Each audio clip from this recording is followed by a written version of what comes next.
Assalamualaikum warahmatullahi wabarakatuh. Selamat pagi semuanya.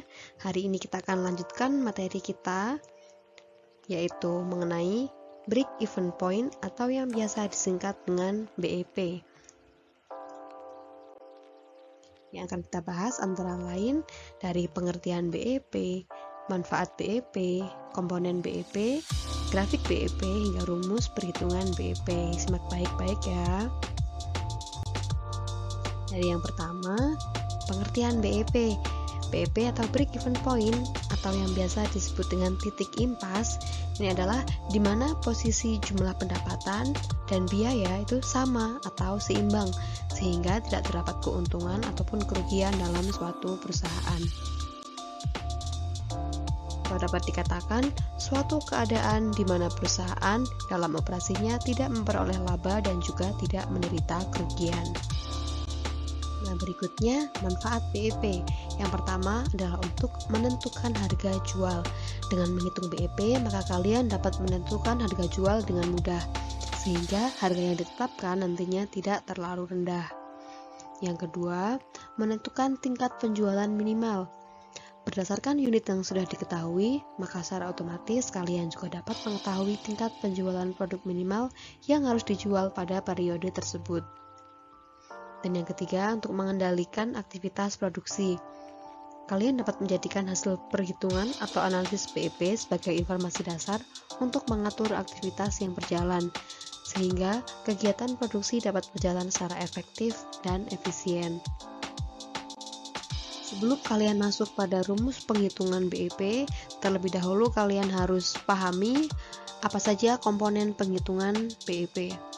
Yang pertama ada variable cost atau yang biasa disingkat dengan VC, yaitu biaya variabel, yaitu biaya yang berubah-ubah sesuai dengan perubahan volume produksi.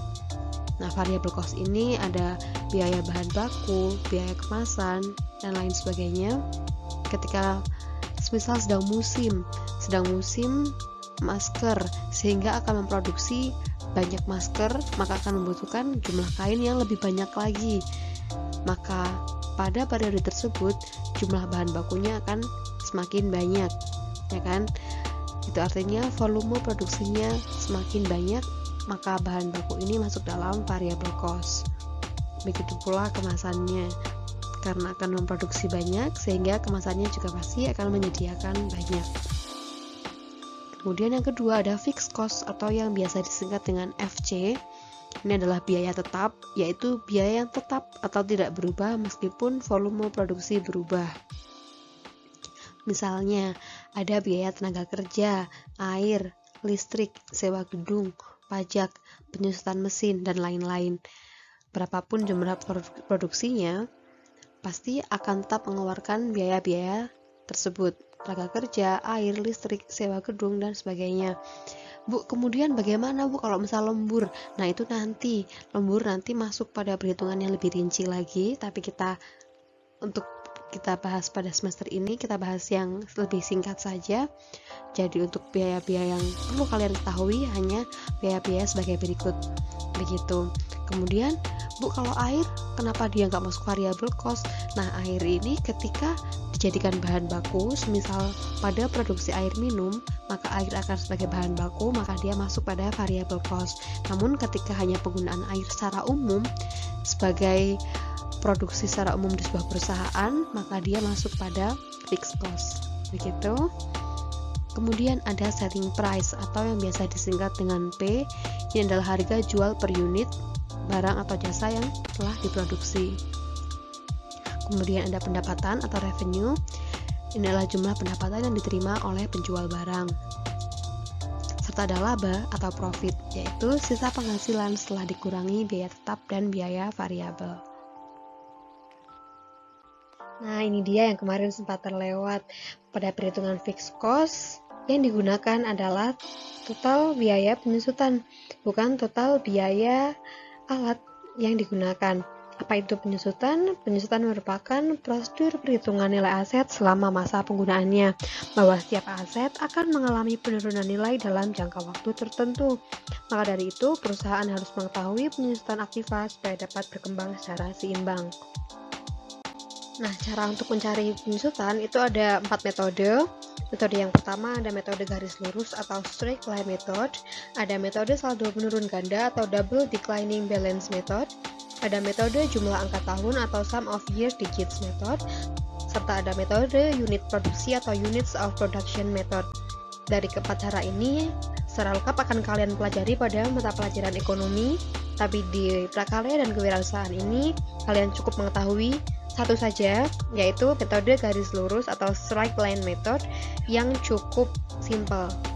Gitu. Nah, metode garis lurus atau straight line method. Metode ini adalah yang paling sering digunakan dalam akuntansi demi menjaga beban penyusutan tetap konstan dan simpel sepanjang usia ekonomis aset. Cara mencarinya dengan rumus sebagai berikut. Penyusutan sama dengan harga perolehan dibagi umur ekonomis. Harga perolehan ini adalah total biaya alat, total alat dan juga mesin sebagai modal usaha dibagi umur ekonomis. Umur ekonomis ini nanti diperkirakan alat tersebut usianya kira-kira berapa tahun. Ketika mencari penyusutan per tahun, maka umurnya adalah per tahun. Tapi ketika mencari penyusutan per bulan, maka nanti umurnya kalian konversi dalam bulan. Misalnya, suatu perusahaan membeli mesin produksi senilai 324 juta rupiah pada tanggal 30 Maret 2020, di mana mesin tersebut diperkirakan bisa beroperasi sampai 6 tahun. Dari pernyataan tersebut, kita bisa mencari penyusutan mesin per tahunnya, serta kita bisa mencari penyusutan mesin per bulannya. Yang pertama, kita cari terlebih dahulu penyusutan mesin per tahun. Maka rumusnya adalah harga perolehan dibagi umur ekonomis dalam satuan tahun. Harga perolehan itu ini ya, harga mesinnya. Harga total mesinnya adalah 324 juta rupiah dibagi umur ekonomis dalam satuan tahun, yaitu 6 tahun. 324 juta rupiah dibagi 6 tahun adalah 54 juta rupiah. Kemudian, ketika yang kita cari adalah biaya per bulan, maka penyusutannya pun harus kita cari per bulan, sehingga penyusutan mesin per bulan yaitu bisa kita cari dengan cara sebagai berikut. Penyusutan per bulan sama dengan harga perolehan dibagi umur ekonomis dalam satuan bulan. 6 tahun berapa bulan? Yaitu 72 bulan. Sip, benar sekali. Maka harga perolehan yaitu 324 juta rupiah dibagi 72 bulan. Hasilnya adalah 4.500.000 rupiah. Bisa mencarinya? Bisa ya. Berikutnya grafik BEP. Perhatikan baik-baik langkah untuk pembuatan grafik BEP. Yang pertama, kalian tarik garis vertikal. Ini adalah garis nilai, satuannya rupiah. Kemudian garis horizontal ini adalah garis unit atau quantity. Kadang satuannya ki, kadang satuannya unit, sama saja. Kemudian kalian tarik garis, ini adalah garis total biaya. Lalu ini ada garis total pendapatan. Nah, total biaya ini dia berasal dari fixed cost, yaitu biaya tetap, ya kan, jumlahnya tetap, ditambah dengan variable cost. Fixed cost plus variable cost menjadi total biaya. Nah, pertemuan dua garis antara total biaya dengan total pendapatan ini, biru sama hijau ini akan ada titik temu yang disebut dengan BEP atau titik impas. Nah, yang ini dia.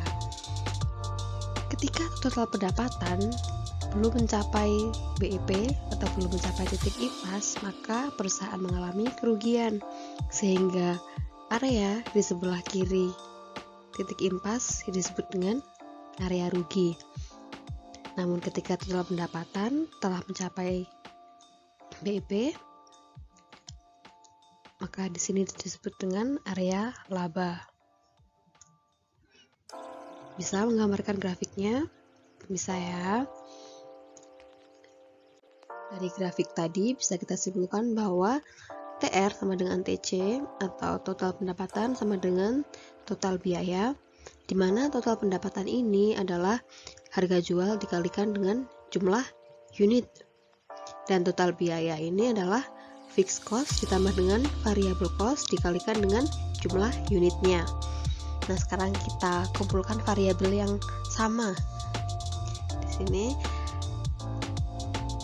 harga per unit dikalikan dengan jumlah unit dikurangi biaya variabel dikalikan dengan jumlah unit sama dengan fixed cost.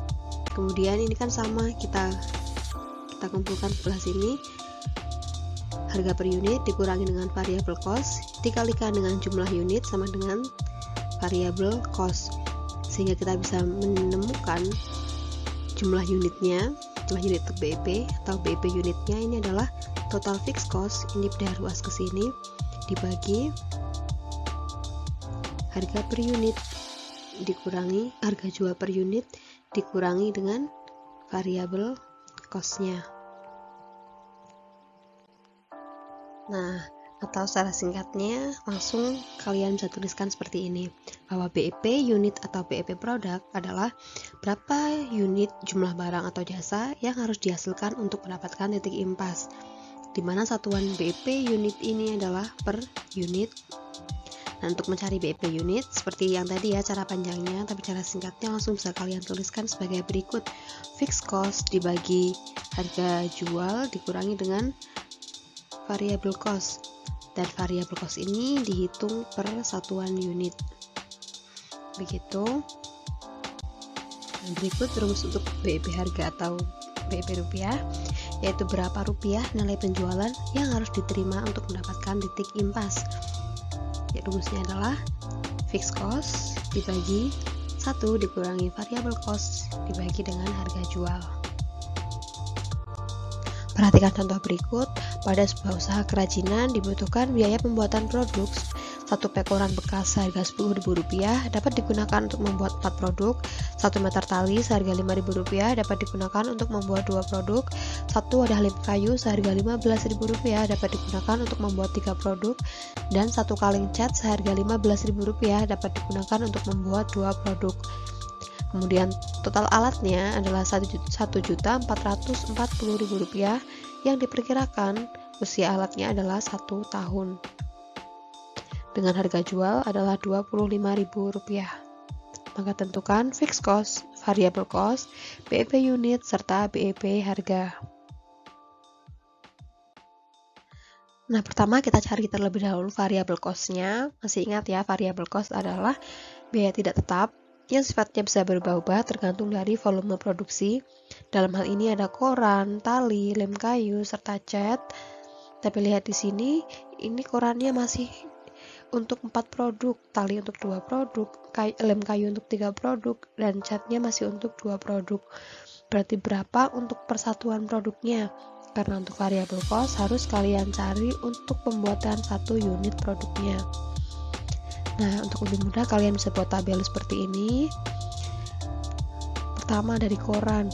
Koran totalnya yang dibeli adalah Rp10.000, tapi itu untuk membuat 4 produk, berarti untuk membuat 1 produknya adalah seharga Rp2.500. Kemudian tali seharga Rp5.000 dapat digunakan untuk membuat 2 produk, maka untuk 1 produknya seharga Rp2.500. Kemudian lem seharga Rp15.000 dapat digunakan untuk membuat 3 produk, maka 1 produknya adalah Rp5.000. Kemudian cat seharga Rp15.000 dapat digunakan untuk membuat 2 produk, berarti 1 produknya adalah Rp7.500. Kemudian semua ini kita total, hasilnya adalah Rp17.500. Nah, kemudian untuk fixed cost-nya, tadi kita sudah menemukan variable cost, ini variable cost. Sekarang kita cari fixed cost-nya. Berapa fixed cost-nya? Fixed cost-nya sekarang kita cari apa saja komponen yang ada pada fixed cost. Di soal ini hanya ada total alat.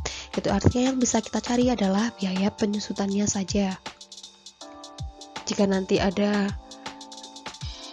poin-poin yang lain, misal ada tenaga kerja, sewa, dan lain-lain, kalian bisa tambahkan di sini, di sebelahnya. Tapi di sini di soal ini hanya ada alat saja, berarti kalian hanya perlu mencari penyusutannya saja. Bagaimana cara mencari penyusutan? Adalah perolehan dibagi umur alat.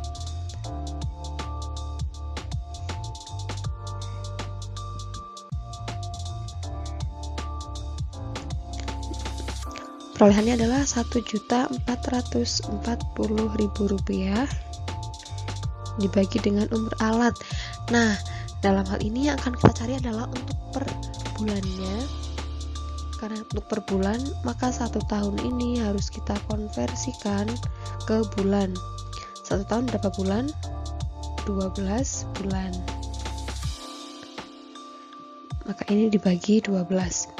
Rp1.440.000 dibagi 12, hasilnya adalah Rp120.000. Oke, bisa ya mencarinya. Nah, dari yang kita cari tadi, maka kita sudah ketahui variable cost-nya adalah Rp17.500, fixed cost-nya Rp120.000, dan price-nya adalah Rp25.000. Sekarang kita bisa mencari BEP unit dengan rumus fixed cost dibagi price dikurangi variable cost. Sekarang kita masukkan angkanya. Berapa fixed cost-nya? Ini ya, Rp120.000 dibagi price-nya ini Rp25.000 dikurangi ini variable cost-nya Rp17.500 sama dengan 120.000 dibagi 7.500. Berapa? Ya, 16. BEP unit, maka satuannya adalah unit. Ada 16 unit. Apa artinya? Artinya adalah ketika sudah mencapai 16 unit produksi, itu artinya sudah mencapai titik impas. Maka untuk produksi yang ke-17, ke-18 itu sudah merupakan keuntungan. Ketika masih hanya mencapai 15 produk, itu artinya masih mengalami kerugian. Begitu. Berikutnya untuk mencari BEP harga, rumusnya adalah fixed cost dibagi 1 dikurangi variable cost dibagi price. Kita masukkan angkanya.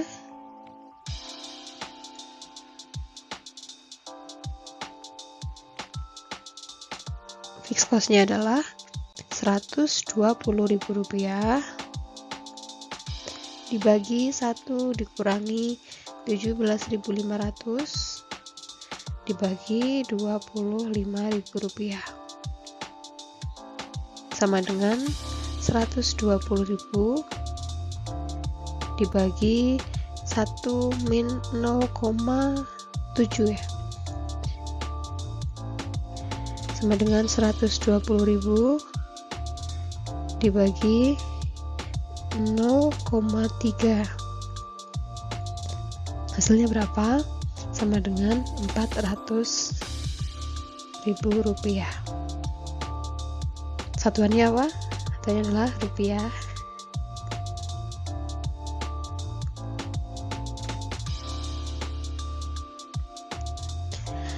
Apa artinya? Artinya adalah ketika pendapatan sudah mencapai Rp400.000, itu artinya sudah mencapai titik impas. Maka ketika sudah mendapatkan penghasilan di atas Rp400.000, itu artinya sudah mencapai keuntungan. Dan ketika pendapatan belum mencapai Rp400.000, masih mengalami kerugian. Setelah kalian perhatikan contoh tadi, sekarang kalian coba kerjakan latihan soal berikut. Sebuah usaha kerajinan dari limbah koran membutuhkan modal untuk pembelian alat dan bahan sebagai berikut.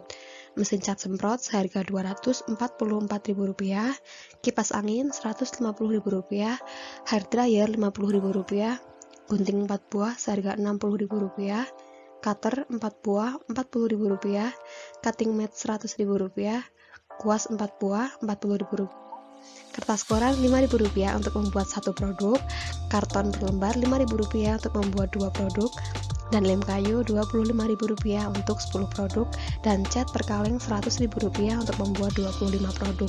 Nah, dari 11 data tadi, pastikan kalian tahu mana yang fixed cost, mana yang variable cost. Ketika dia variable cost, maka kalian harus mencari berapa harga untuk membuat 1 unit produknya. Begitu. Usaha tersebut memiliki karyawan dengan gaji Rp150.000, dan jika usia alat diperkirakan sekitar 3 tahun dan harga jual produknya adalah Rp28.000, maka hitunglah fixed cost, variable cost, BEP produk, serta BEP rupiah. Silakan kalian coba, dan jika kalian mengalami kendala, kalian bisa tanyakan pada saya. Oke, demikian pertemuan hari ini, dan saya akhiri. Wassalamualaikum warahmatullahi wabarakatuh. See you next week.